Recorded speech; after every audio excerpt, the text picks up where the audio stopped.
Fine. So coming to history, we know that at least 15 questions you can expect from history alone, which you know, including this ancient, medieval, modern. So in today's session, we will have two sessions, today and tomorrow. Today and tomorrow we will be having two sessions. And the purpose is to cover maximum potential topics and potential questions which are very much important for the upcoming preliminary examination. Okay. It's based on certain research and based on certain trend analysis. We are doing these topics from ancient, medieval, modern and the culture part. Okay. Let us start with this. Yes, prehistoric India. When you come to when you come to ancient India, we know there is prehistoric India, Indus Valley civilization, Vedic civilization or Vedic age. There is Buddhism, Jainism. There is Mahajanpadas. Yes, there is Mauryas, post-Mauryas, Guptas, post-Guptas. These are the core things you have to cover in ancient India. So we will finish ancient India, then we will go to medieval India, then modern India. Okay. So starting with this, there is a question. Arrange the following archaeological sites from south to north. Arrange the following archaeological sites from south to north. So you know, this is one of the very typical question UPSC asked in the preliminary examination. If you check the last 10 years, these cultural sites based questions, you know, they asked in the examination. So you can expect a question like this. We know that what are the prehistoric ages, can you say? Prehistoric ages? Prehistoric means, yes, it represents an age where written records are not available. Am I right? So there is Paleolithic age, Mesolithic age, Neolithic age and Chalcolithic age. Paleolithic is the oldest Stone Age. Am I right? Paleolithic is the oldest Stone Age, where the upper Paleolithic, Homo sapiens appearance, fire discovery, etc. You know. So oldest Stone Age is Paleolithic. Middle Stone Age is Mesolithic. That is, you know, a transitional age between Paleolithic and Neolithic. That is Mesolithic. That is Middle Stone Age, where the microliths are used. Am I right? The very tiny, very small, these, you know, stone tools are used. Even macroliths were also used. Okay. Then the next stage is Neolithic. Neolithic revolution, where this cultivation is practiced, settled farming, settled life, you know, pottery practice. You see all those in the Neolithic. The next is, you know, Metal Age, which is Chalcolithic, or Chalcolithic. So Paleolithic, Mesolithic, Neolithic and Chalcolithic. So why this is important? Because UPSC can ask a question like this, you know, yes, a sequential order, arrange the following in the sequential order. Sometimes they can give the site, you know, and you could expect a question like this, whether they are Paleolithic, Mesolithic, Neolithic, Chalcolithic sites, or arrange them in the sequential order. Okay, similar way, you can expect a question, map-based question like this, is arrange these archaeological sites, cultural sites from south to north. Okay, just to see, yes, in the south you can see there is the biggest concentration of these Neolithic sites in the south. You see, can you see? Mostly in this particular Andhra, Telangana or Karnataka portions. Okay, here they are asking three sites here. Can you see? There is Barsom, there is Mehergarh, there is Maski. Maski, you know that is Maski river. You know, sometimes you can apply your geography knowledge into this history part here. Maski is, you know, somewhere in the south. You know, that is a Maski Ashokan inscription, you remember? Maski Ashokan inscription, where this real name of Ashoka. In most of Ashokan inscriptions, Devana Priyadarshi is the name used. In Maski inscription, Ashoka, the name is used, and James Princeps first deciphered that particular Ashokan inscription in the Brahmi script, etc. Am I right? So Maski river, that is a tributary of the Tungabhadra river, you know, somewhere in the south only. So you know that, yes, Maski, you will start with the Maski. Am I right? So out of these choices, you could see that there is Bombay and Delhi, they are starting with the Maski. Am I right? Maski is in south, it is in Karnataka. They are asking archaeological sites arranged from south to north. Am I right? So comes this Maski first. Then you see they are asking for Mehergarh. You see that Mehergarh, one of the earliest, you know, this prehistoric site, Mehergarh is there. Then there is Barsom. Barsom is, you know, a particular Neolithic site in Kashmir. So this way, map-based questions you can definitely expect. Questions can be like this. Sometimes they can ask Paleolithic, Mesolithic, Neolithic, Chalcolithic sites, arrange chronologically, arrange in the timeline manner. Sometimes it is from south to north or west to east or east to north. That way they can ask the questions. So here it is important to know the first point.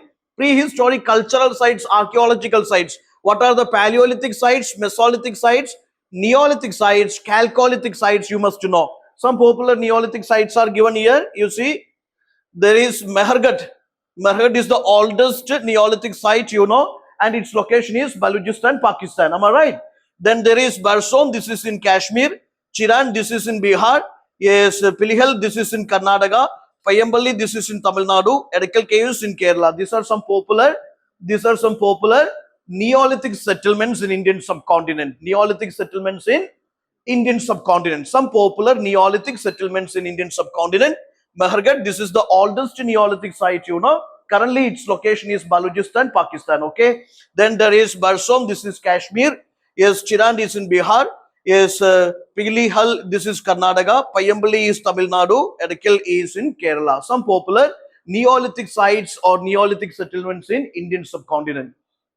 Why this is important? Recently, there is rock art dating back to Neolithic age found in this Palnadu district of Andhra Pradesh. So this is also the beauty of the history. Whenever the things are in the news, their static portions are asked.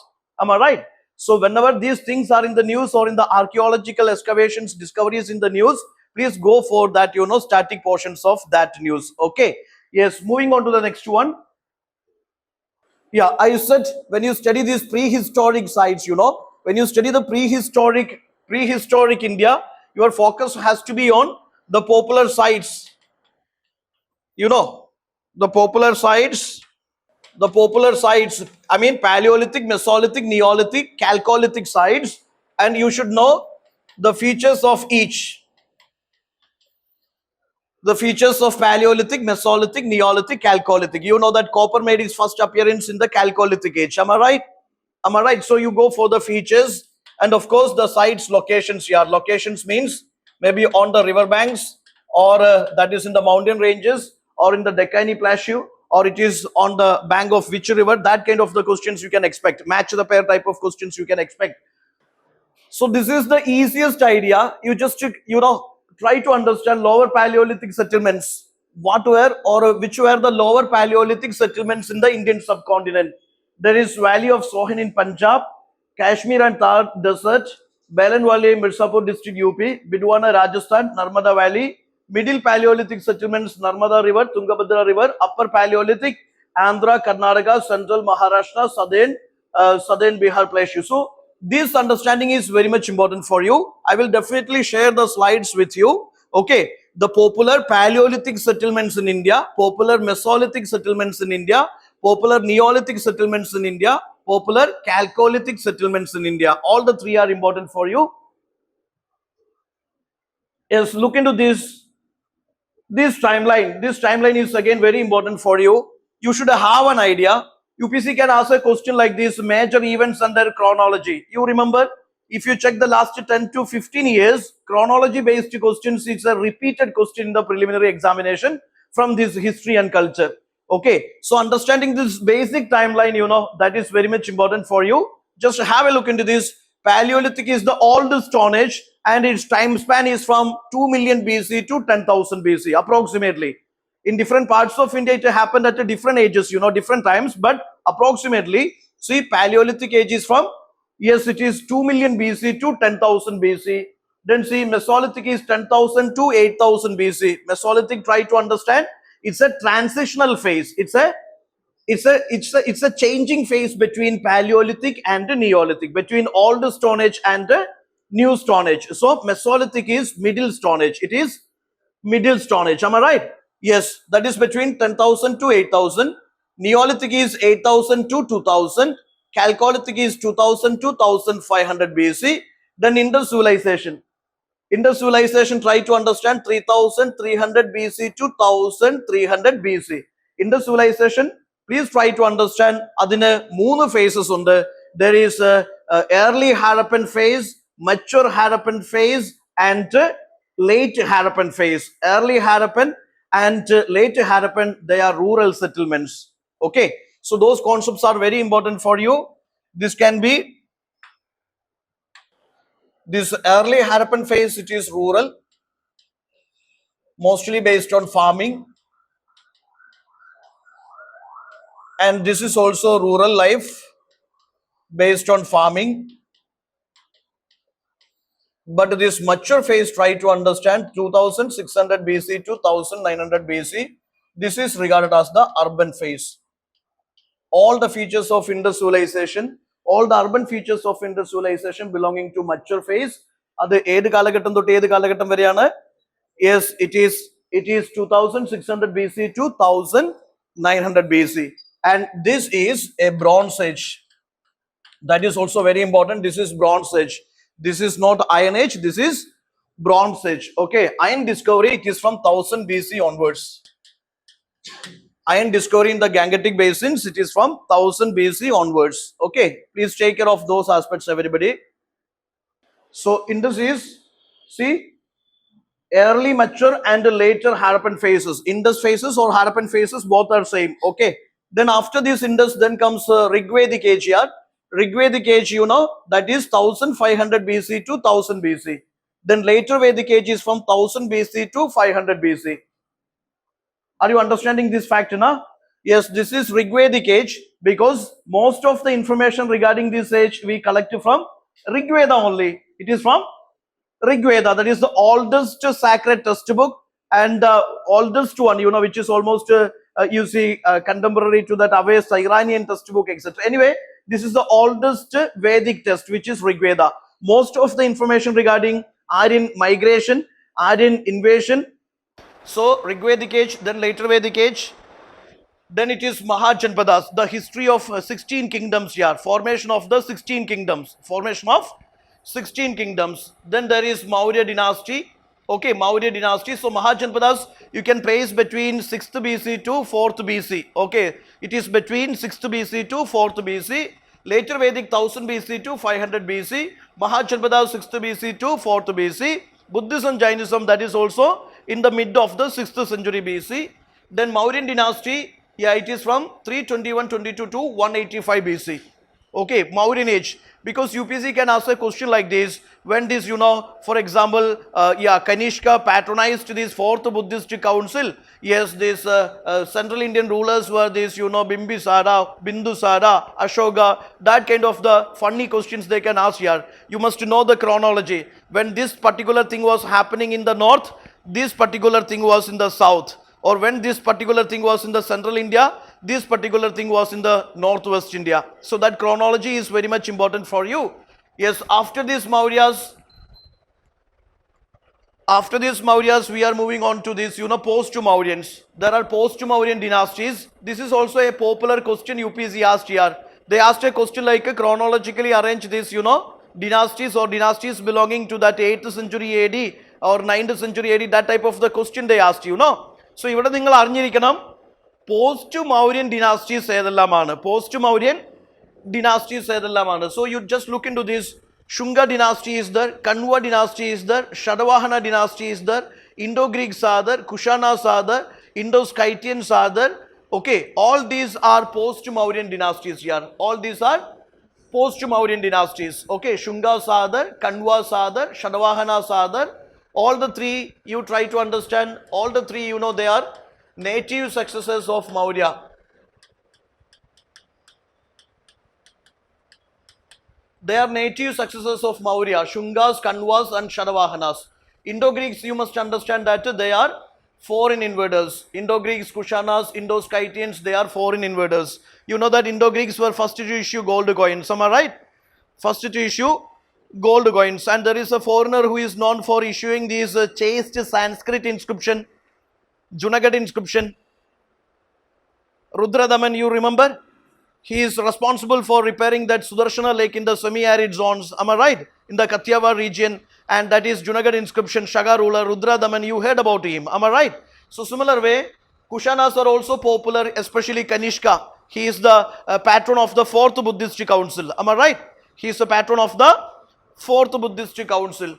Then Indo-Scythians are there. Just to know this, നമ്മൾ വരുന്ന സ്ലൈഡ്സിൽ in detail ആയിട്ട് ഏറ്റവും core ആയിട്ടുള്ള സംഭവങ്ങൾ ഇതിനെക്കുറിച്ച് discuss ചെയ്യും. ഈ ഒരു ഓർഡർ ആദ്യം നിങ്ങൾ മനസ്സിലാക്കി വെക്കൂ. Just understand this order, then in the coming slides we will discuss in detail, okay, the potential things. Then after which post-Maurya Sangam age is the Cholachera Pandyas, which is placed between 300 BC to 300 AD. Okay, Sangam is repeatedly asked, you remember, Continuously asked regarding this Sangam. Again, since last 2 to 3 years, this is in the global news, you know. You can expect another question from Sangam age. Okay, it is not like a UPSC asked this year, next year they will not ask, not like that. Repeatedly they asked, you know. So you can expect it from Sangam. Then comes this Gupta dynasty, which is approximately 300 AD to 600 AD. Order is Chandragupta first, Samudragupta, Chandragupta second. Chandragupta first, Samudragupta, Chandragupta second. Okay, just to go for it. Then this post-Gupta dynasties you see, Vagadaga, or maybe Pushyabudhi dynasty, Vagadaga Sadar, Pallava Sadar, Chalukya Sadar, Huna Sadar, Maitraga Sadar, Rajaput Sadar, Sena Sadar, Chauhan Sadar. Please try to understand they are post-Gupta dynasties. They are post-Gupta dynasties. I will tell you why they are important. But here you try to understand. Yes, try to understand this post-Gupta. Harshavardhana belongs to Pushyabudhi dynasty or Vardhana dynasty. Harshavardhana belongs to Vardhana dynasty, Pushyabudhi dynasty. It was during his time, yes, Huan Sang visited India. In his Siyuki, he talks about India's society, religion, culture, people, etc. Okay, Harshavardhana's time, that is 7th century AD, yes, Huan Sang visited India. Okay, Fahin visited, that is during time of Guptas, Chandragupta second, Vikramaditya. That time this Fahin visited India. Am I right? Yes. So Harshavardhana, Vagadagas, Pallavas, Chalukyas, Pallavas, you know, they started this Dravidian style of temple architecture. Am I right? Dravidian style of temple architecture started by the Pallavas and it climaxed during time of Imperial Cholas. Chalukyas are important. Yes, they are known for that Deccanese style of temple architecture, which is Versara style of temple architecture. You know, the hybrid of Nagara and Dravida. Am I right? Which is patronized by these Chalukyas. Then Hunas, Maitragas, Rajaput, Senas and Chauhans, etc. They are post-Guptan dynasties. You please try to understand. Shall I move on to the next one? Thank you. I think this I will share with you. Okay, I'm not, I mean, these are some factual things, but still it is very important for you. Just try to know Vagadagas, Pallavas, Chalukyas, Rashtrakutas, Cholas, Hoysalas, Delhi Sultanate, Vijayanagar Empire, Mughal Empire, Marathas and Mughal decline. Okay, the last ruler was Bahadur Shah II. He was, you know, yes, in front of him, his sons were killed in the Qutub Minar complex. You see that that is finally in the revolt of 1857. Anyway, this order you should know. Why I am saying this? Previously, you might have seen in 2022, 2023, 2021, you might have seen that there are lots of questions based on this chronology. Chronology based questions are there. So at least coming to these dynasties and events of ancient, medieval, modern India, you should know who comes first, what comes next, what comes last. That order of events, order of the rulers and dynasties that you should follow. That is very, very important for you as far as the history questions are concerned. Yeah, moving on to the question. Consider the following statements regarding Mesolithic age. I said Mesolithic is placed between. Yes, Mesolithic is placed between Paleolithic and Neolithic. Now coming to the question, it serves as a transitional phase from Neolithic age to Paleolithic age. If you don't know the chronology, you cannot answer this. What comes first here? Paleolithic comes first. What comes next? Mesolithic, then Neolithic. So that way the first statement is wrong. See, macrolith stone tools were totally absent during this age. This is one of the confused area for many aspirants. You think that Mesolithic is known for microliths, so only microliths are used. That is not the reality. Microlith tools were used and macrolith tools were also being used. Okay, so you try to understand. Macrolithic stone tools were also used during Mesolithic. It is totally absent. It is an extreme statement. That is wrong. That is wrong. Then see, emergence of bow and arrow along with the beginning of settled life marks the Mesolithic age. That is a true statement you can expect in the upcoming exam year. Since many of the prehistoric sites and excavations and findings are ongoing, you can expect a question from archaeological sites. Okay, so you see regarding Mesolithic, emergence of bow and arrow along with the beginning of settled life marks this Mesolithic. Towards the end of the Mesolithic, these things started. So coming to Mesolithic, yes, start of bow and arrow hunting, hunting big animal to small animal. You know, initially they hunted big animals, now they started, you know, hunting small animals. then fishing, settled life, starting this life of the settled life, you see, beginning of domestication of animals, horticulture, primitive cultivation. All these things started towards the end of the Mesolithic. So they can ask you questions like, they can ask you questions like the salient features of the Mesolithic and Neolithic. They can shuffle it. They can shuffle it. So you just to try to understand, these features are noticed towards the end of the Mesolithic age. Towards the end of the Mesolithic age. There is a question, another question. Just look into this. Kupagallu, Piglihal and Tekalkota. All these are Chalcolithic sites from North India, Harappan sites from Western India, Jain pilgrimage sites from South India, Neolithic painting sites from South India. Actually, the literary wording, sometimes help you. Sir, that North Indian wording, North India having certain, you could see that, Bhagalpur is there, Nagpur is there, or maybe different, coming to South India, Andhra, there is, you see that literary, what is that called, matching with that wording or that culture. South India is having Raman or Vishnu or Tommen, you see that all N will be there in the Kerala. Am I right? Tamil Nadu is having its own style, Karnataka is having its own style. So these are something you may feel that something matching with the South India. These are not the common words used in North India, this is in South India. Now the question is, yes, these are not at all North Indian sites. First one you will eliminate. This is not at all Harappan sites. You never heard of such a sites in Western India. Yes, both you eliminated. Jain pilgrimage sites from South India. You heard anything, any of these pilgrimages Jain pilgrimages in South India? Pilgrimage site in South India? Never. All is mismatching. You will go for Neolithic painting sites from South India. So this you just note in the, your study book or whatever. Yes, these are some popular Neolithic art sites in South India. Neolithic art sites in the South India. Okay. Neolithic art sites, these prehistoric paintings, Lakudiyar, Bimbedaka cave paintings you already studied. So there are some prehistoric cave paintings, yes, which is noticed from different parts of Indian subcontinent, which I shown you. It was recently in the news. Okay, there are different research scholars and this, group of the researchers. They are engaged in the study of this prehistoric rock art. So that is in the news. You can expect a question like this.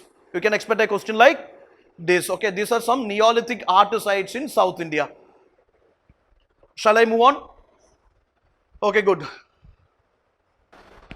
Yes, granite rocks of Karnataka, Andhra Pradesh, canvases to Neolithic man for his painting. So recently a research team is engaged in studying these, discovering these ancient prehistoric rock arts in the South India and its salient features, etc., etc. Okay, so you can expect a question. This I will share you. Just go for the map. The very popular Neolithic sites in India, very popular Chalcolithic sites in India, which is very, very important for you. Already map-based questions, a favorite area of UPSC, you know that. Am I right? Yes. Yeah, you can use certain techniques like this also. Okay, this you can apply by yourself. It is quite subjective. It is not a universal thing. You can apply different tricks for, memorizing the prehistoric sites. For example, little bears keep playing tennis. Okay, L stands for Lakudiyar, B stands for Bimbedaka, K stands for Kupagallu, P stands for, these are prehistoric art sites here, cave painting sites, okay, rock art sites, okay. This kind of the tricks, if you wish you can follow like this, okay. So there is Lakudiyar, Bimbedaka, Kupagallu, Piklihal and this Tekalkota. These are some popular prehistoric rock art sites, that you just keep in the mind. Okay, I will share this. Coming to Indus Valley civilization, yeah, recently Indus Valley civilization, not only in the recent year, last 2 to 3 years it is in the news. You see that the 40th site from India, it is from Indus here. Indus site, what is that? UNESCO site, go into UNESCO's, what is that?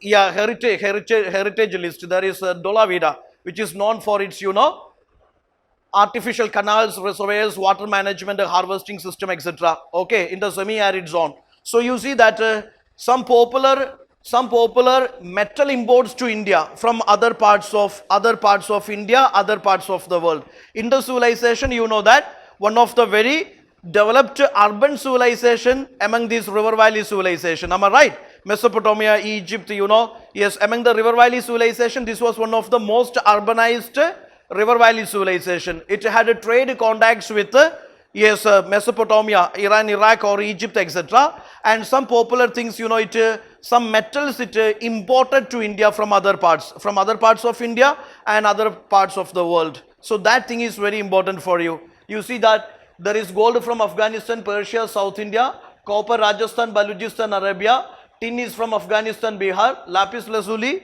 some precious gemstones, yes, they're being imported. Just go for it.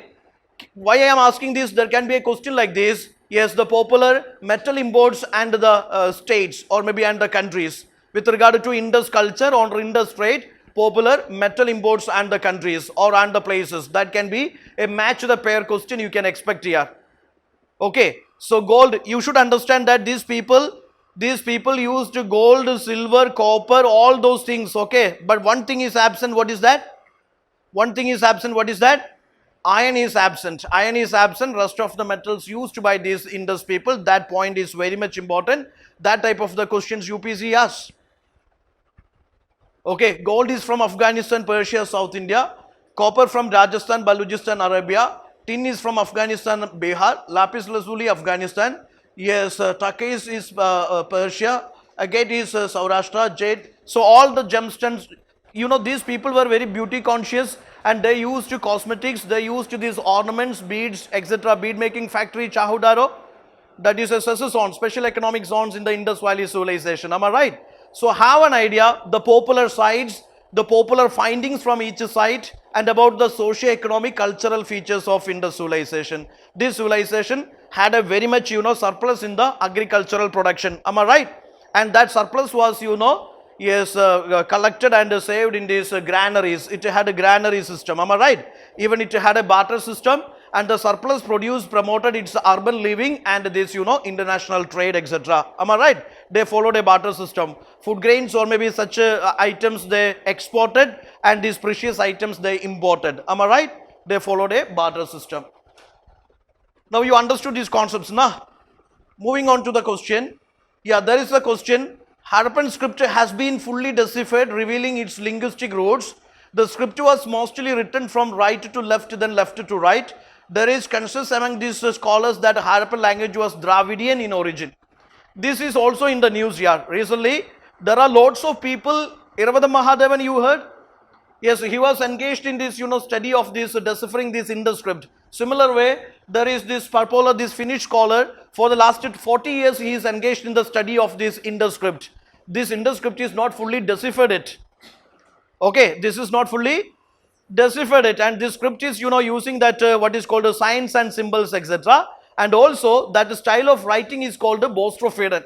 Bostrophaedon, it is writing from right to left, then left to right. Right to left, then left to right. So there is a question like this. Harappan script has been fully deciphered. You see, an extreme statement is fully deciphered. Do you think it is fully deciphered? It is not fully deciphered, okay? Yes, it is not fully deciphered. The script was mostly written from right to left, then left to right. Nothing wrong with that. Am I right? It's a general statement. Let's accept it. We know the fact. Yes, there is a consensus among these scholars that Harappan language was Dravidian in origin. It was Dravidian in origin. See, some scholars believe like that. Okay, Papola and this others, they believe it is Dravidian in origin. Some Soviet scholars also accept the fact, but the other scholars, they have different views regarding this script and the language, etc. Okay, so everyone is not of the same opinion that it is Dravidian in origin. They have different opinions regarding this root of the language and the script. Am I right? So that statement is wrong. This statement is wrong. So please try to understand.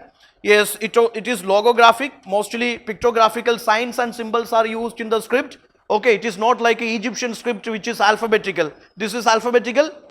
Indus is alphabetical. Not at all alphabetical. It is logographic. And the style used here is called Bostrophaedon. Bostrophaedon is written from right to left, then left to right. Then there is an Indus signboard discovered from Dolavira. Indus signboard discovered from Dolavira. Okay, these are the signs and symbols used in this Indus script. It is not fully deciphered yet. Okay, and there are different theories regarding the origin of this script. Okay, whether it is Dravidian family or other language families, different theories are there. Different opinions among the scholars. Okay, so that point you accept. There is a question regarding this agriculture in Harappan times. Bull was used for plowing of this agricultural field. Is it true? Yes, bull is used for plowing of agricultural field. Canal irrigations, well irrigations prevalent during Harappan times. Two statements are there. You just look into this here. Most of these Harappan sites, located in the semi-arid zones. Am I right? Where this canal irrigation is a compulsory thing. We know that Indus civilization that practiced this, agriculture and agriculture in an extensive scale. Just because of that, there is surplus in the produce, and because of surplus in the produce, there were granaries, and because of which there is barter system, food grains given and metals or precious metals taken. Am I right? So of course they practiced agriculture. There is a good connectivity between these, these farming communities and urban communities. Okay, maybe food grains collected as taxes. Food grains collected as taxes. Anyway, just look into the map. Most of them are in the semi-arid zones, and obviously, yes, it is inferred that they practiced, especially the site like Dholavira and all. You see that Punjab, Rajasthan, Haryana, there were canal irrigations and this like what is called artificial this water management systems, or maybe irrigation based cultivations, etc. already proven by historians. So the statement is canal irrigation, well irrigation was prevalent during these Harappan times. Is that true? Yes, it is true. The first one, bull was used for plowing this agricultural field. That is also true. Regarding this Harappan agriculture, these points must be there in your mind. The major crops they cultivated, higher yielding crops they cultivated. Because of that surplus, this civilization sustained for centuries. 2600 BC to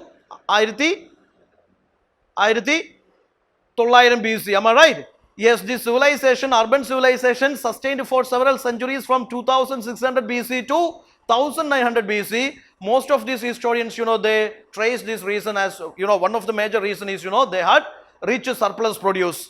They had a rich surplus produce, okay? Or shifting their cropping pattern itself is a reason for its decline. One of the reason for decline. From these higher yielding crops to lower yielding crops, drought resistant crops, they shifted cultivation. That is a reason for the decline of this urban civilization. Am I right? So higher yielding crops they cultivated, wheat and barley. Cultivation of rice found in Lothal and Rangpur only, and different crops cultivated, and they produced cotton for the first time in the world here.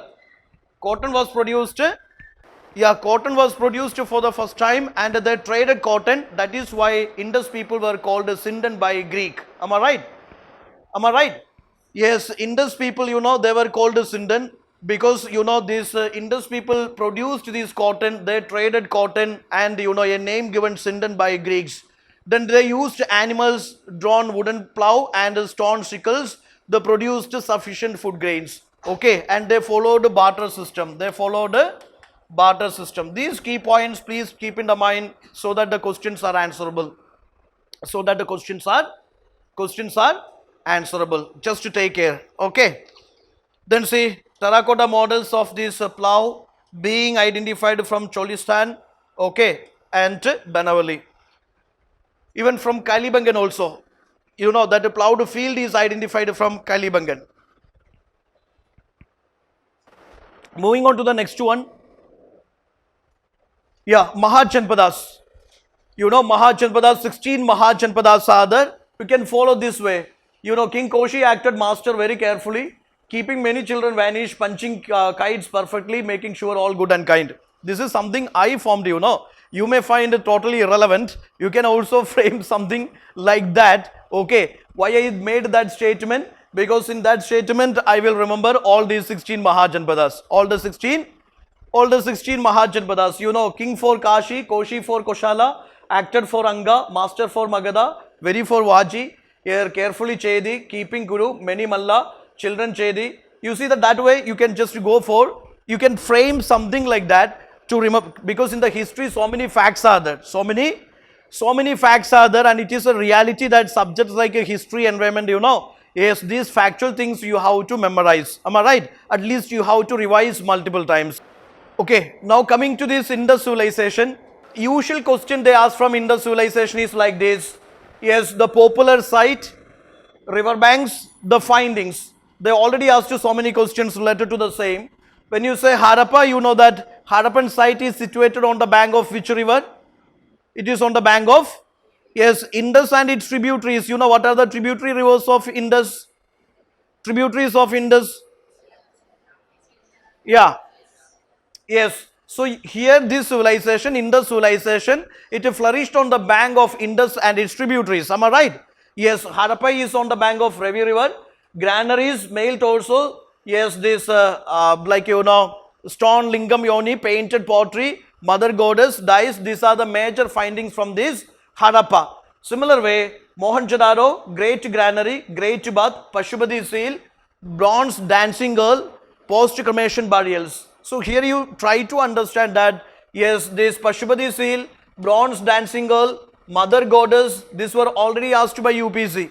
These were already asked by UPSC. Similar way, you can expect the questions like this. For example, Chahudaro, which was an industrial town. Am I right?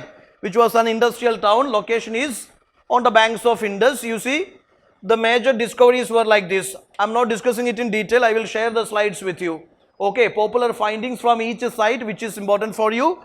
Don't avoid. Lothalis, you know, yes, this was also asked recently. Dolavira. So just to go for the important sites and their findings, which is important. You see, Dolavira is known for unique water harnessing system.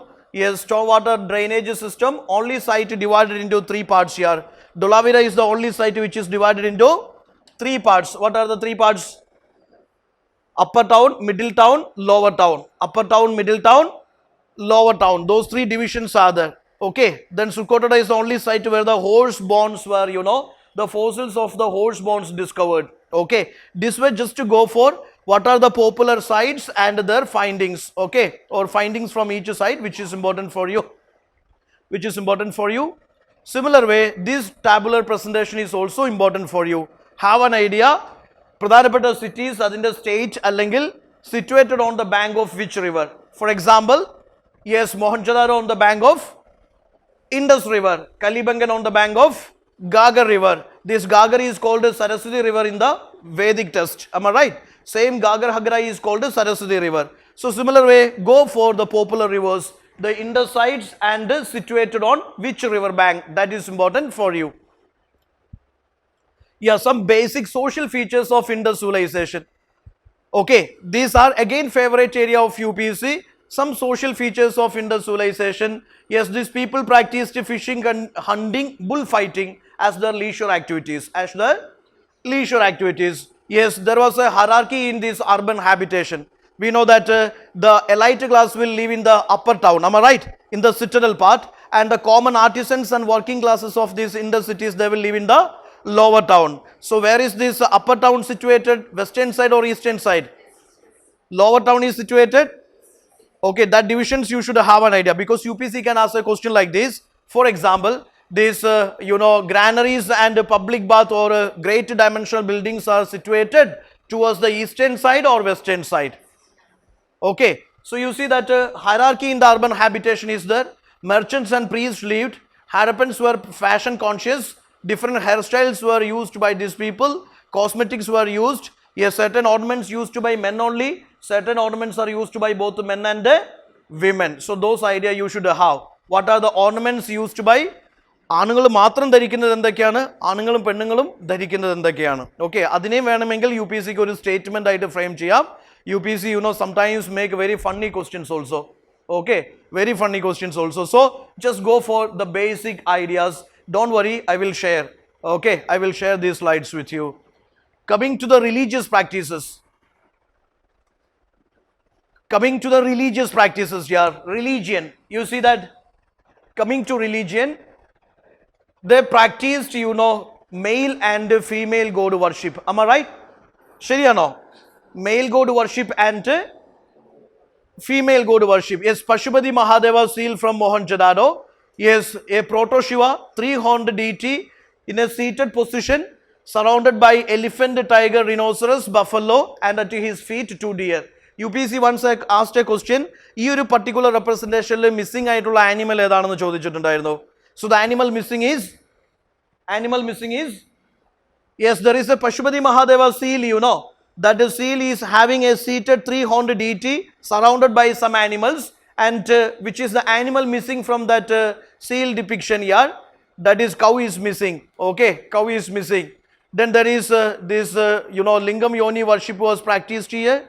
Then this fertility cult was practiced here. Mother goddess worship was here. Fire altars are there. Tree worship is there. Then this, faith in the ghost, evil forces, etc. there.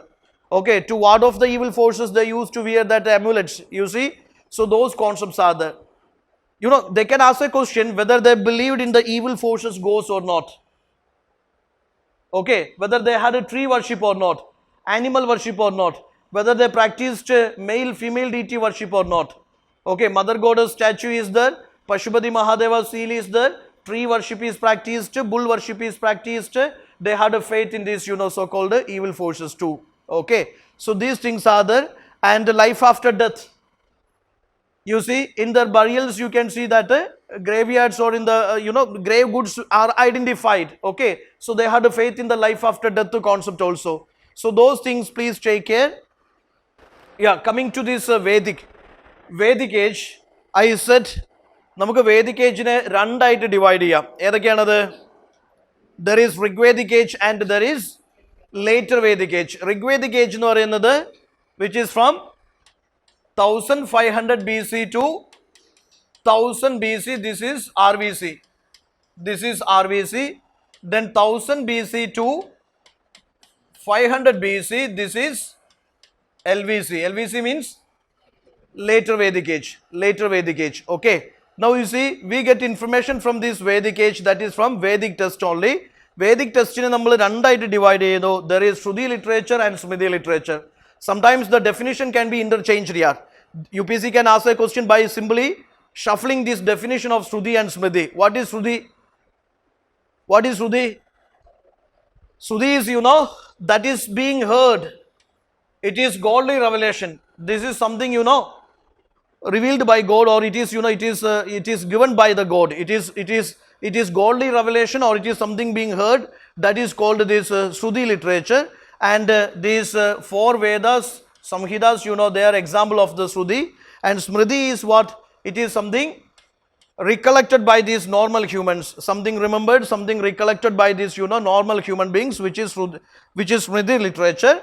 Examples, you see that these Brahmanas, Aranyakas, Upanishads, all these are examples of, okay, Vedangas, Upavedas, all these are examples of Smriti literature. Now, if you have a question, you can expect a question like this. These can be interchanged. These Vedas or Samhitas, they are Smriti.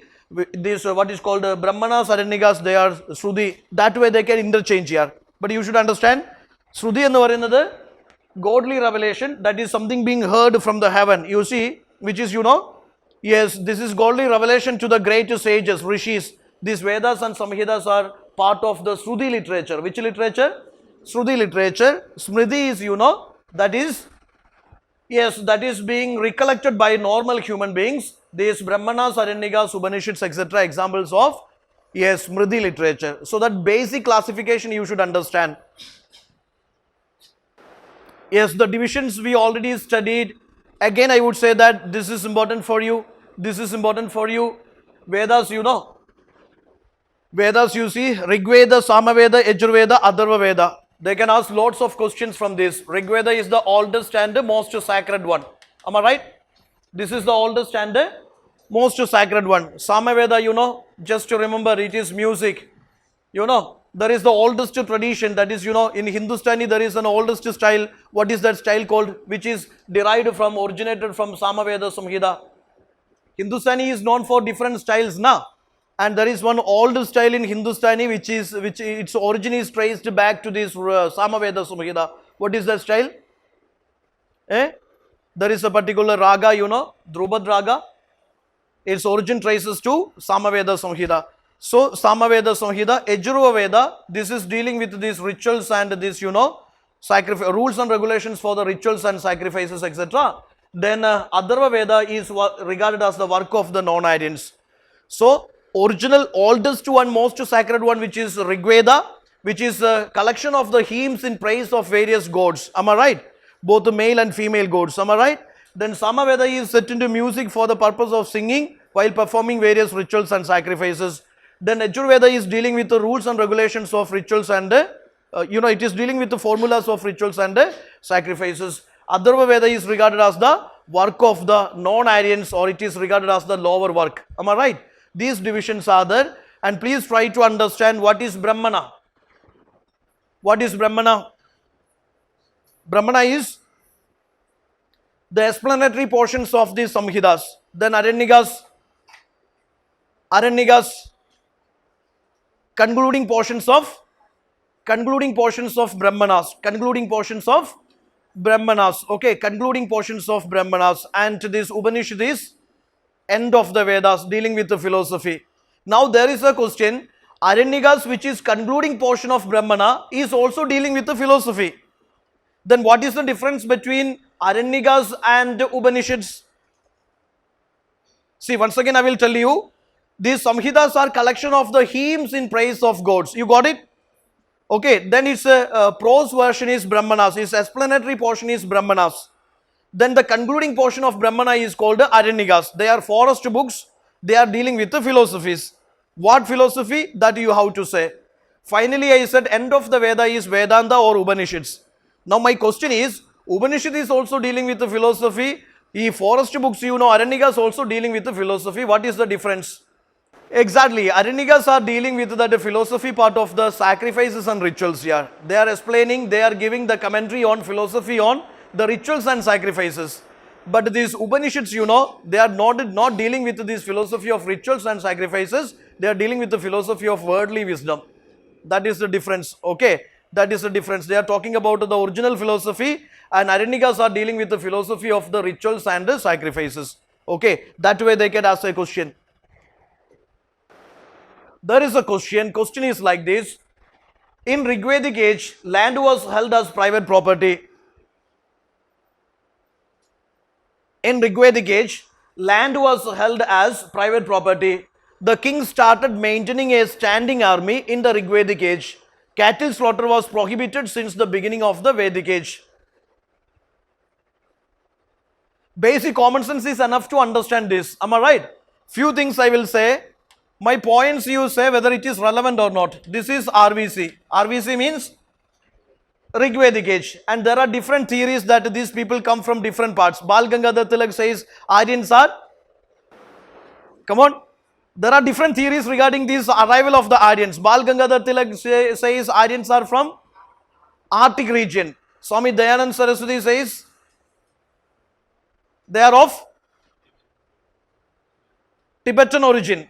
Okay, Max Muller theory, they are from Central Asia. Okay, so there are different theories regarding this arrival of the Aryans, but the most accepted theory is that Central Asian theory. They are from Central Asia. Okay, they are from Central Asia. So first point, they are from Central Asia. Okay, fine. And you see, there were pastoral nomadic tribes. Pastoral nomadic tribes. They came in different tribes. They came in different tribes. They were Indo-European language speakers.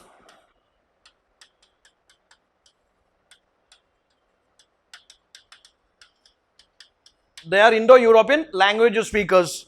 And see, they were horse riders. They were horse riders.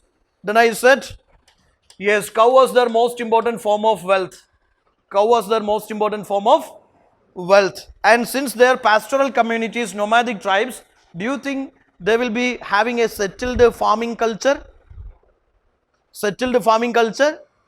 They are staying here for some time, they are moving to other part as part of cattle grazing or cattle breeding, cattle rearing. That is their major occupation. Am I right? They are pastoral nomadic tribes. So in that context, can we say that first statement is correct? Yeah, first statement, land was held as private property. You see that simple logic is they are pastoral nomadic tribes. Okay, so there is no chance that land can be held as a private property. At least they have to stay there for 5 years or 10 years. Yeah, this can be like after 3 months, you know, once the grass is over, they will move to other part. Okay, they are traveling from place to place. That way, from Central Asia to India, they came. Okay, in between, they stayed in Iran, Iraq also. That is why in Iranian textbook Avesta, so several terms, you know, which you come in the Rig Veda, several terms in Rig Veda, same terms you can see in the Avesta also. So there is an inference like this. These people, yes, from Central Asia, they, you know, migrated to India through this Iran, Iraq, etc. Okay, Khyber Pass, Hindu Kush, they came to that region where Indus civilization once flourished. Am I right? Yes. Now the second is, kings started maintaining a standing army in the Rigvedic age. Again see, the so-called monarchy, Sangha, Sangha or monarchy concepts etc. came in the later Vedic times only. The kingdom or the powerful king etc. all those concepts in the later Vedic times only. In the Rigvedic times, even though this king is there, he is almost synonymous with a tribal chief. Am I right? Or a tribal head with limited powers, and he is not having a so-called bureaucracy or so-called standing army, nothing is there. Am I right? It is so limited, very limited. So here we shall say that maintaining a standing army in Rigvedic age, that is absolutely wrong. That can be corrected with the LVC, later Vedic times. Then see, cattle slaughter was prohibited since the beginning of Vedic age. What is your guess? What is your guess? Do you think cow slaughter or cattle slaughter was prohibited since the beginning of Vedic age? In the Vedic text, they talk about this, Yeah, of course, that is very common sense only. You should understand that animal sacrifices were practiced here. Animal, for their prosperity, for their material prosperity, animal sacrifices were practiced. If the basic idea is with you, you know that that statement is wrong. That statement is animal sacrifices were practiced. Animal sacrifices were practiced. Okay, so here what is the correct one? None of the above. We will go for none of the above. There is a question, art and archaeological history, which among the following earliest? This type of the questions also a favorite area of UPSC.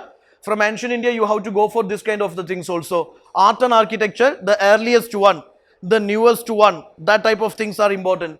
Rocket caves at Udayagiri, port city of Lothal, stupa at Sanchi, Shaw temple at Mahabalipuram. This Mahabalipuram, for the last 3-4 years, it is a global news here. Different summits are held. And the Tamil Nadu government, putting all the initiatives for, uplifting this cultural site to Mahabalipuram. Because of multiple things, it is in the news. India-China summit, all those things in the news. So the question is, yes, which is made the earliest one year? You see? Of course, port city of Lothal, you must understand that this is belonging to IVC. IVC means Indus Valley civilization. Indus Valley civilization mature phase is 2600 BC to 1900 BC. Okay, this is the port city Lothal, and Lothal is, it was the maritime trade center of this Indus people. Am I right? This ancient maritime heritage museum is in progress there. Am I right? Yes, recently central ministries, board etc. going and studying what is the progression of this heritage museum etc. Anyway, Lothal is known for ancient dockyard, artificial dockyard.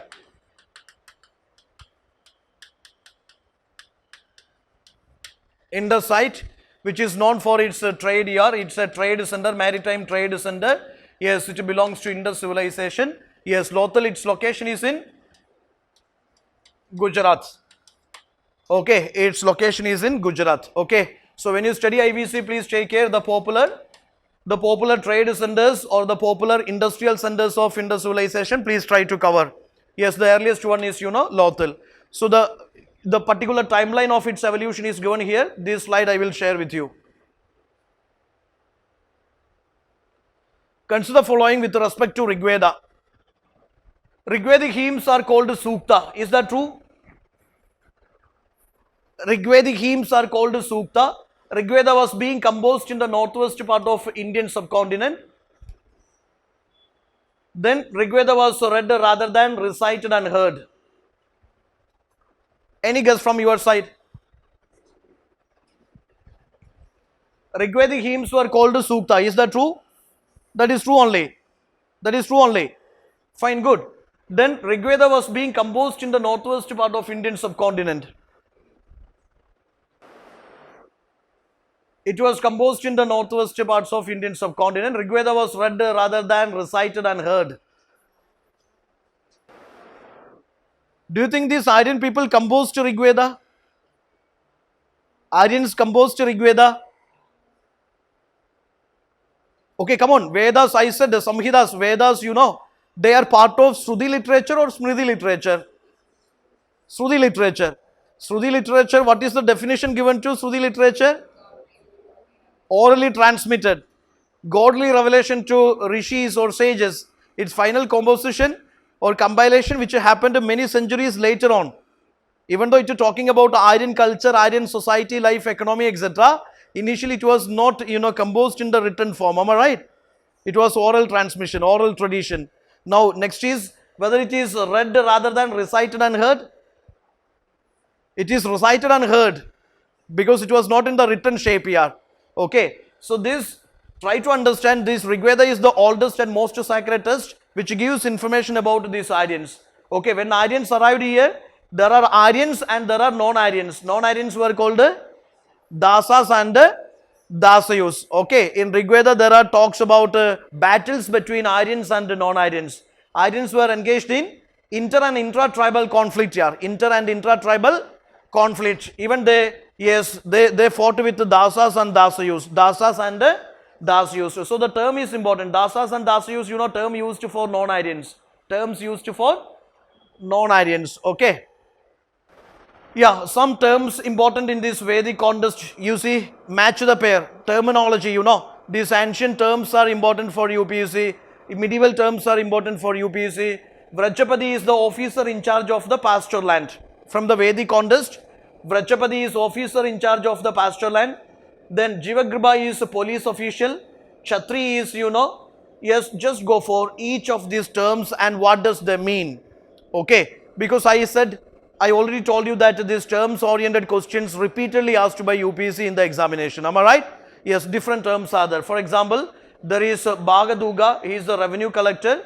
There is what is called Sangrihitri, he is the treasurer. So just try to understand different terms, different Vedic terms, different Vedic terms in the use. Okay, please try to understand. Similar way, this is also a popular question by UPSC. Yes, Rig Veda composed in the northwest part of Indian subcontinent. You should understand that, yes, it is talking about this Aryan settlement in the northwest, their culture, life, society, etc. But it was not composed in the northwest part of Indian subcontinent. Am I right?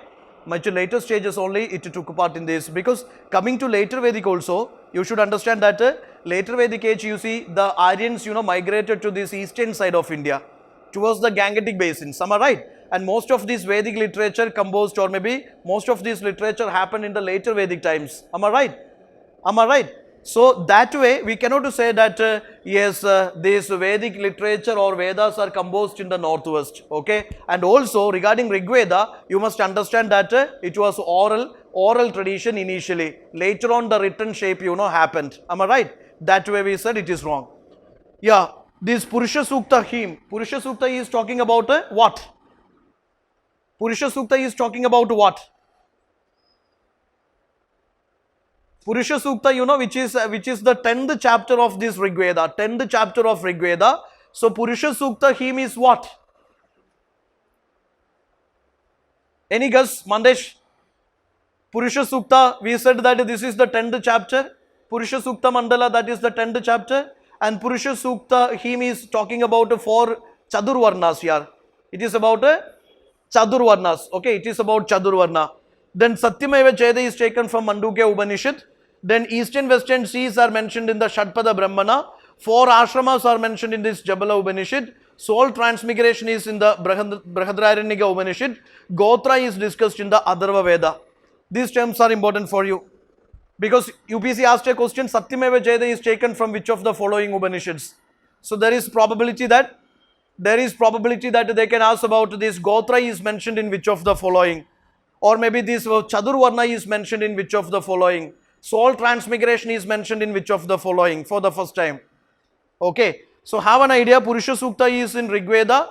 That Purusha Sukta is the 10th chapter, 10th mandala of Rig Veda, added later on, which is talking about Chadurvarna, Satyameva Jayade is from Mandukya Upanishad. Then Eastern Western seas are mentioned in Shatpada Brahmana. 4 ashramas are, what are the 4 ashramas here? 4 ashramas. Yeah, 4 ashramas you see. Brahmacharya is there, Grahastha is there, Vanaprastha is there, Sannyasin is there. These are the 4 ashramas. Okay, that is not Sabarmati ashrama or maybe other ashramas you see.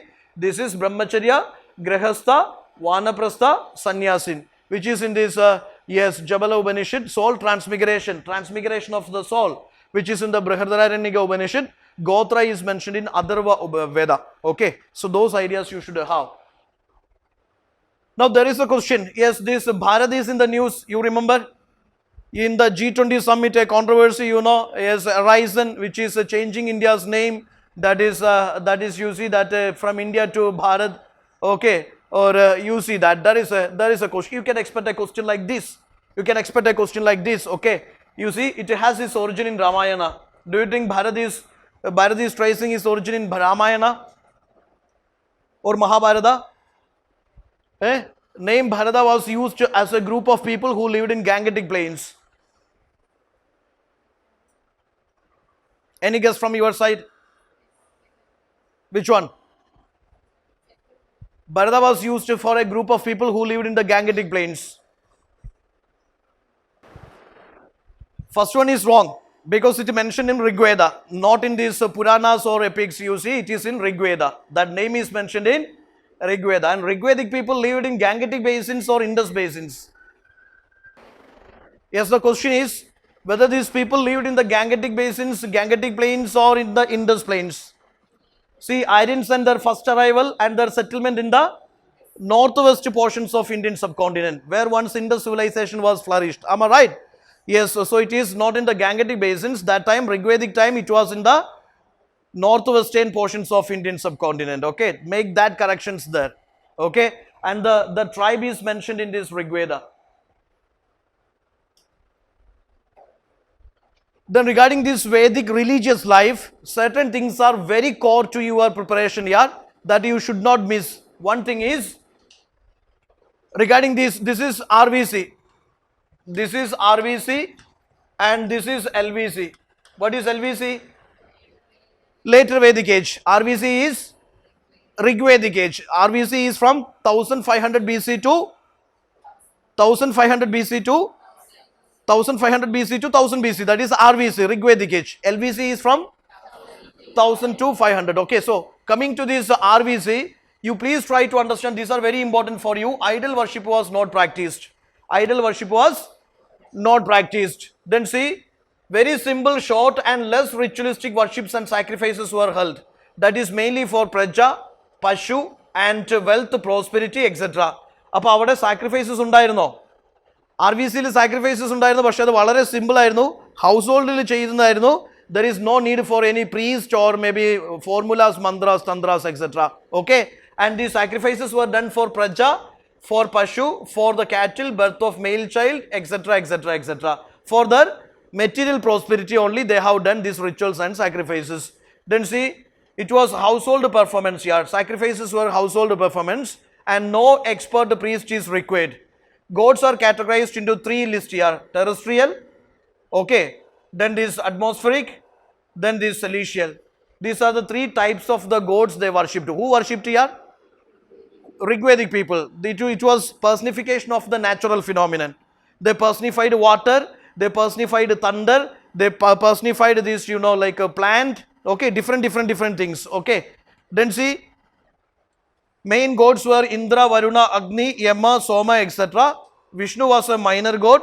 Then this Vasishta and Vishwamitra, they are the important priest. These are some ideas regarding this Rigvedic religion. Later Vedic religion, you see, Varuna, Indra lost their prominence. Prajapati, Adipurush became supreme. Rudra merged into Shiva. Rituals and sacrifices, they required supervise of the priest.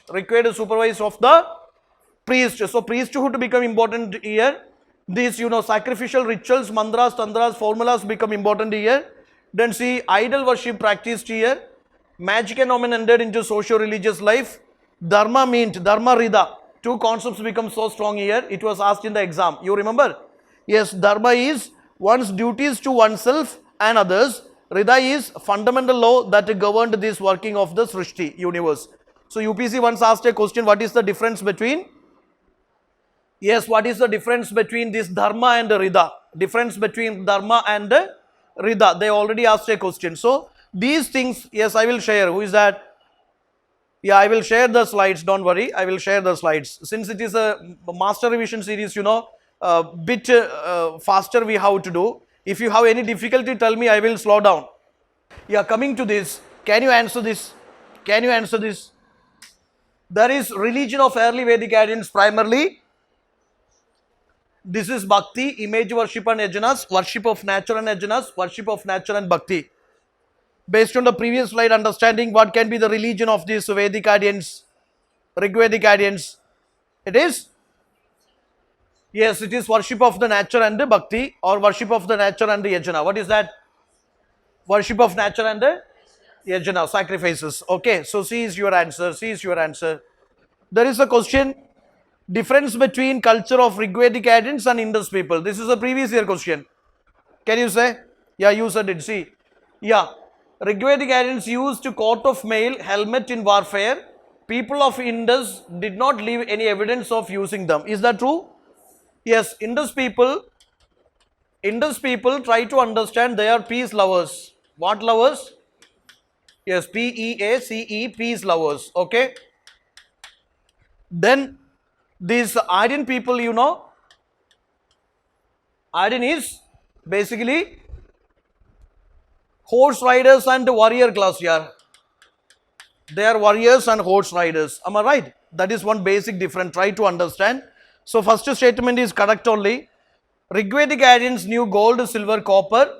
Indus people knew only copper and iron. Is it true? Indus civilization, which civilization? IVC civilization? This is Bronze Age. This is Bronze Age civilization. This is Bronze Age, not Iron Age civilization. And they have no idea about iron. Iron made its appearance much after this decline of Indus civilization. Then see, Rigvedic Aryans had a domesticated horse, whereas no evidence of Indus people having being aware of this animal. This was one of the most debated topic because R. S. Sharma or this Kumarasamy, Romila Thapar, different historians, different opinions. But UPSC's final answer key was like this: yes, it is true. It is true. Regarding Indus Valley, consider the following: predominantly a secular civilization, religious element though present did not dominate the scene. Is it true? Yes, it was a secular civilization. Religion they practiced, but it was a secular civilization. During this time, cotton was used for manufacturing textiles in India. Yes, that woven textile piece is taken from this Mohenjo-daro. Am I right? Both are correct only. Then regarding this Dharma Rida, we just discussed now. Can you answer it yourself? Can you say answer is? Both are correct. Dharma is a conception of obligation and discharge of one's duties to oneself and others. Rida is fundamental moral or governing functioning of universe. Is it true? Exactly, both are correct. Moving on to this, Buddhism, Jainism. Here it is very much important. You must know what are the teachings of Buddhism, Jainism, or Vardhamana Mahavira, Gautam Buddha, what are the teachings, their ideologies, what are the similarities, dissimilarities. Because most of the questions, comparative analysis questions based on this aspect only. The teachings, ideas, ideologies of Buddhism, Jainism, that has to be very clear to you. So coming to this Jainism, what are the teachings of this Mahavira? You see, world is animated. World is first point, first 2 marker, it is animated. Yes, focus on non-violence here. Non-violence means extreme non-violence. It focuses on extreme non-violences. Okay. Then it believes in karma doctrine. It believes in karma doctrine, and it believes, yes, ascetic life is required for salvation. Extreme austere life.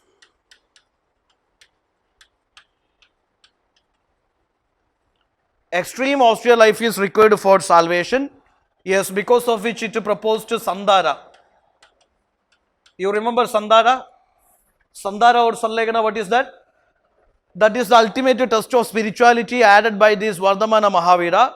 That is, oneself, starving to death. Voluntary fasting unto death. Voluntary fasting unto death. So, here you should understand that this Jainism believes in extreme austere life. You torture yourself, suffer like anything, then only you will achieve salvation. So asceticism, extreme austerity, all are central to Jainism. Don't eat this chicken mutton biryani every day. You will not achieve salvation. You have to starve like anything. You see, that is Sandara. The final day, when your worldly duties are over, when you feel that all the duties are over, almost near to death, you know, maybe you are reaching 100 years or 120 years, that time one can observe fast unto death, which is Sandara. That is, you know, that is ultimate test of spirituality added by Vardhamana Mahavira. So see, world is animated. Everything in this universe is having a soul, and see, soul is immortal and believes in extreme non-violence, karma belief, karma doctrine. It believes in karma doctrine and says ascetic life, extreme austere life is required for salvation, and it rejected the authority of these Vedas. It rejected authority of the Vedas, then agreed existence of God but lower than Jina, and see, did not condemn Varna, result of deeds. Faith in transmigration of the soul, believes in universal law. What is universal law? What is universal law? Yes, this world is created and sustained by, it is created and sustained by a cosmic law. That means no faith in, no faith in creator God. No faith in creator God. No faith in creator God. Then it opposed to rituals and Brahmin hold. It opposed to rituals and Brahmin hold. Why I am saying this? Because UPSC will definitely ask a question like this. Yes, Jainism and Samkhya school of philosophy, or Jainism and this Charvaka school of philosophy, or Jainism and Buddhism. This way they will ask lots of comparative analysis type of questions. So the central teachings of Mahavira or central ideas of this Jainism, that has to be very clear to you. That has to be very clear to you. Okay. Roy, you understood this? Arjun, clear? Okay. So few things you take care. There is belief in this particular karma doctrine. There is belief in the soul, belief in the immortality of the soul, belief in the transmigration of the soul, then belief in non-violence and rejected authority of these Vedas, and there is no belief in creator God. Okay, no belief in the rituals and sacrifices. Then see, belief in this universal law. World is created and sustained by cosmic law, universal law, and it opposed to rituals, Brahmin hold, Brahminhood, priesthood, etc. Is this clear? Is this clear? Fine. There are 5 doctrines in Jainism. 5 doctrines go like this. There is Ahimsa, Satya, Asteya, Abhirigraha, Brahmacharya. 5 doctrines in Jainism. There is KFC in Jainism. What is KFC? That is used by many aspirants here. KFC is what? K is for knowledge, F is for faith, C is for conduct. Right knowledge, right faith, right conduct. These are the 3 jewels in Jainism. What are the 3 jewels in Buddhism? Buddha, Dhamma, Sangha. Buddha, Dhamma, Sangha. 2 popular divisions of Jainism: Digambaras and Shedambaras. Karnataka group is Digambara or Shedambara? Magadhan group is Digambara or Shedambara? A South Indian group is Digambaras. Magadhan group is Shedambaras. People with the cloth is Digambara or Shedambara? Fully naked is Digambaras. Head of the Digambara? Bhadrabahu. Head of the Shedambara? Stulabahu. Okay, so divisions are there. Can you say 3 divisions in Buddhism? Hinayana, Mahayana, Vajrayana. 3 divisions. More divisions are there, we will study. Anyway, 5 doctrines in Jainism: don't commit violence, don't speak lie, don't steal, don't acquire property, observe Brahmacharya. Got it? These are 5 doctrines in Jainism. 3 jewels in Jainism. 3 jewels in Jainism. Yeah, right knowledge, right faith, and right conduct. Okay, right knowledge, right faith, and right 3 jewels in Buddhism: Buddha, Dhamma, Sangha. Yeah, this is 3 jewels: Samyak Charita, Samyak Darshana, Samyak Jnana. That means right conduct, right faith, and right to knowledge, or maybe right to knowledge, right to faith, right to conduct. Three jewels in Jainism. Yeah, Stalabahu, you said it. Yeah, there are different philosophies in Jainism, Buddhism. Please try to understand Anekandavada philosophy, Shayadvada philosophy. They are Buddhist philosophy or Jain philosophy? They are Buddhist philosophy or Jain philosophy? They are Jain philosophy. What is Anekandavada? Yes, the theory of plurality. Just to note it. Anekandavada is theory of plurality. That is, truth and reality must be judged from different point of views. Truth and reality must be judged from different point of views. Shayadvada is what? Yes, maybe. That the philosophy of maybe. All judgments are conditional. All judgments are conditional. That means it is examining different probabilities. So my single question, Elizabeth, single question, Anekandavada, what is that? In a single word you define Anekandavada. Theory of? Yes, theory of pluralism, theory of plurality. Then Shayadvada is? Yes, that philosophy of maybe, or maybe all judgments are conditional. All judgments are conditional. These two are belonging to Jainism. Fine, good. Now, there are certain terms which is important in Buddhism, Jainism. You know, coming to Jainism, you could see that Basadi is what? Jain monastery. Kaivalya is enlightenment. Jina is conqueror. Yes, Nirgrantha is free from all bonds. Okay, some terms, Jain terms and their meanings. Just look into that. Basadi is Jain monasteries. Kaivalyas are enlightenment, or Jina is conqueror. Nirgrantha is free from all bonds. Okay, certain terms, you know, more terms I will share you. The PDF I will share you. Some important terms only I am showing you. Then Pajusana is Jain festival. Sallegana Sandara is voluntary death. Then this Anupreksha is 12 religious topics. Asarva is entry of karma into soul. You know, just try to understand some philosophical terms and their meanings in Jainism. All these are related to Jain. All these are related to Jainism. Okay, these are important for you. Have an idea? Yes, this is Jain. Pajusana is Jain festival. Sallegana or Sandara, voluntary fasting unto death. Yes, Anupreksha is 12 religious topics. Asarva is entry of karma into soul. Okay. So, don't worry. Even if you couldn't write, I will share. Now, this element is important. I said, this Jainism, after death of Mahavira, yes, it is split into two. That two divisions are, yes, this Shedambara, Digambara divisions. Shedambara and Digambara divisions are there. So coming to Digambara, you please try to understand few concepts are important. They believe in complete nudity. Believe in complete nudity. They follow all the 5 vows. They believe women cannot achieve liberation.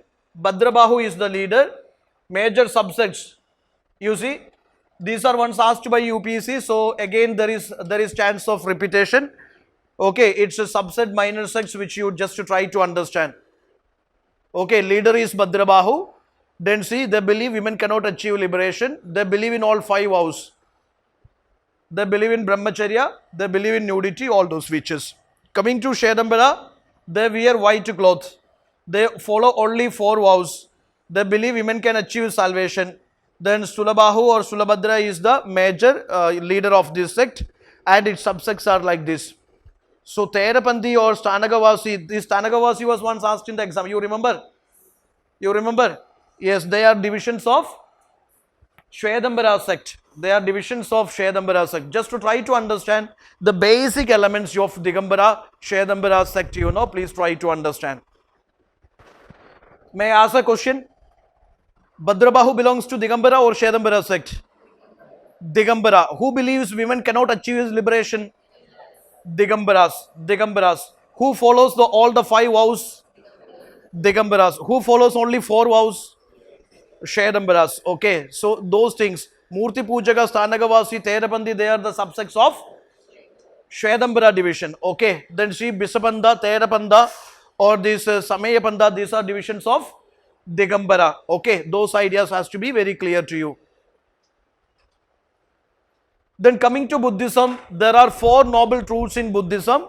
which is world is full of sorrows. Reason for the sorrow is desire. To end your sorrows, you must stop desiring, for which you should follow Ashtangiga Marga or Ashtanga Marga or eightfold path or eightfold path. So my question is, what is the difference between Buddhism and Jainism? Can you say? Basic difference between Buddhism and Jainism. Buddhism. Question is whether Buddhism believes in God? No. No God, no creator God, no soul,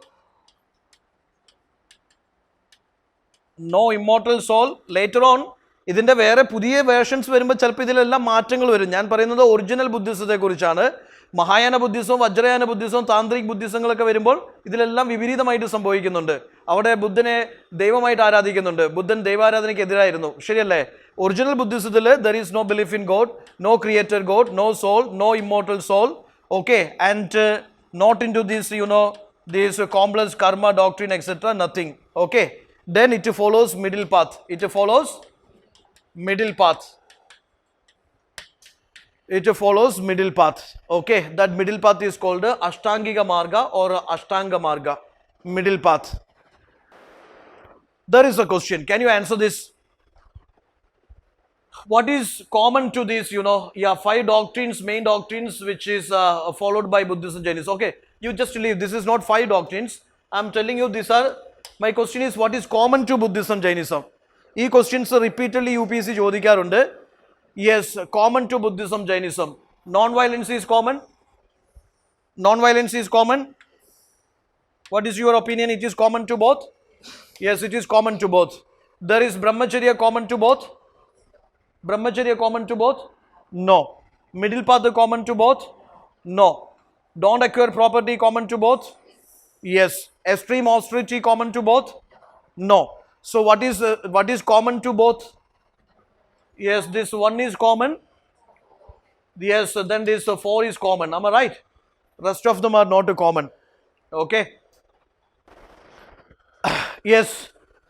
Jainism 5 doctrines: don't commit violence, don't tell lie, don't steal, don't acquire property, and observe brahmacharya. Coming to Buddhism, don't commit violence. Yes, don't take property, don't use intoxicants, don't tell lie, don't indulge in sexual misconduct, and doctrines were given by Buddhism and Jainism. You see, these are common things here.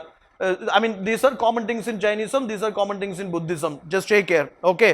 And what are common, that we already discussed. Yes, this portion is very important for you, because still many aspirants don't know the basic differences between Hinayana, Mahayana, or this Theravada, Vajrayana, Zen Buddhism. What are central to Hinayana Buddhism? What is Hinayana Buddhism? Let us take Hinayana first. Hinayana is the original traditional, orthodox version. This is the orthodox version. Am I right? This is the original version. Hinayana is the original orthodox version. In Hinayana, you see, they strictly follow the teachings of Buddha. Then see, they believe in individual salvation. They believe in individual salvation. They do not believe in idol worship. They use Pali language, and they do not treat Buddha as a god but as an intellectual. Okay. Then Straviravada, Theravadin, Sautandriga, these are divisions of Hinayana Buddhism. These are asked in the examination. Yeah, that is why I am telling you. These are asked in the previous exams. Okay. You see, Hinayana is the original version, orthodox version, that is the pure version. Okay. Oldest Buddhism, which is regarded as a lesser vehicle, where they follow the teachings of Buddha. Original teachings of Buddha is followed. There is no idol worship. They believe not in universal salvation. They believe in individual salvation. They believe in individual salvation through self-discipline and meditation. The language they used is Pali language. Buddha's language was Pali, and this what is his name? Vardhamana Mahavira's language was Prakrit language. Okay. Then see, Buddha is treated as an intellectual, not as a god. Then subdivisions are, subschools are Sravastivadin, Theravadin, Sautrantiga. These are versions of this Hinayana. Then coming to Mahayana Buddhism, Mahayana is great vehicle. That is great vehicle which believes in universal salvation. Just to have faith, you will achieve salvation. Just to have faith, you will achieve salvation. Okay. So they believe in Buddha and Bodhisattvas. Once UPSC asked a question, Bodhisattva is central to which of the following? That is Mahayana Buddhism. They believe in Buddha and Bodhisattva. Who is Bodhisattva? Who is Bodhisattva? Bodhisattva is, yes, a human being who is, who cleared the prelims mains interview, but not joining the services, instead serving other aspirants to clear. Similar way, you see, Bodhisattva is a human being eligible for enlightenment, but purposefully delays his salvation, remains on the earth to help other human beings to achieve salvation. To help other human beings to achieve salvation. Okay. So, belief in Buddha and Bodhisattvas. Then see, yes, it is spread to Central Asia, East Asia and some other Southeast Asia. Believed Buddha will be born again. Yes, they worship Buddha as idol. Language is Sanskrit. These are the sub-schools. Zen is also a sub-school. Spread in China, Korea, Tibet, Japan. Okay, all this you see that it is Mahayana Buddhism.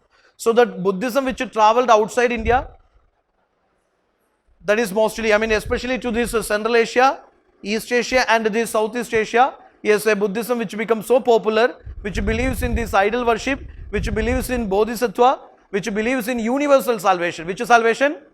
Universal salvation. That is Mahayana Buddhism. Mahayana Buddhism. Then this is Theravada Buddhism. Theravada Buddhism, try to understand. This is also an older version. This is also a sect of Hinayana division here. Okay, in Sri Lanka, this is in Sri Lanka, Thailand, Myanmar, Cambodia. This becomes so popular. Okay, this becomes so popular. So have an idea. Hello. So you have an idea. These points are very clear. You try to understand. This is a Hinayana sect. Theravada is a first point, first 2 marker. Yeah, this is a Hinayana sect. Theravada is a Hinayana sect. And you see that Sravastivadins consider everything empirical to impairment. So the divisions, you just look into this. And most importantly, its spread is important here. This form becomes so popular in this Cambodia, yeah, Myanmar, Sri Lanka, Thailand. Then Vajrayana, you see that Vajrayana believes in that what is called a magical power. No, salvation. For achieving salvation, you must have or you must accumulate that magical power, etc. This is Tantric Buddhism. You see Palas of Eastern India. Palas, you see Gopala, Dharmapala, you see Mahipala, etc. Palas of Eastern India. They were the biggest patrons of this Vajrayana school of Buddhism. Okay. Yes, it developed in the Tibet, believes in Taras, believes in magical powers for liberation. Then Zen Buddhism. This is a school of Mahayana Buddhism. Okay, spread to Japan in the 7th century AD. Meditation is the most distinctive feature of this Buddhist tradition. So nothing but it is, some core features. Some core features of this, Theravada Buddhism, Hinayana Buddhism, Mahayana Buddhism, or this what is called Zen Buddhism, etc. What are the core features? Because the UPSC can ask the question like, interchanging the features and may confuse you in the exam. Okay. So let me ask a question. Which Buddhism believes in individual liberation? Hinayana. Which Buddhism believes in this universal liberation? Mahayana Buddhism. Which Buddhism becomes so popular in Central Asia or Southeast Asia? Mahayana Buddhism. Which Buddhism becomes so popular in this Sri Lanka, Thailand, etc.? Theravada Buddhism. Okay, so those features you go for, which is important for you.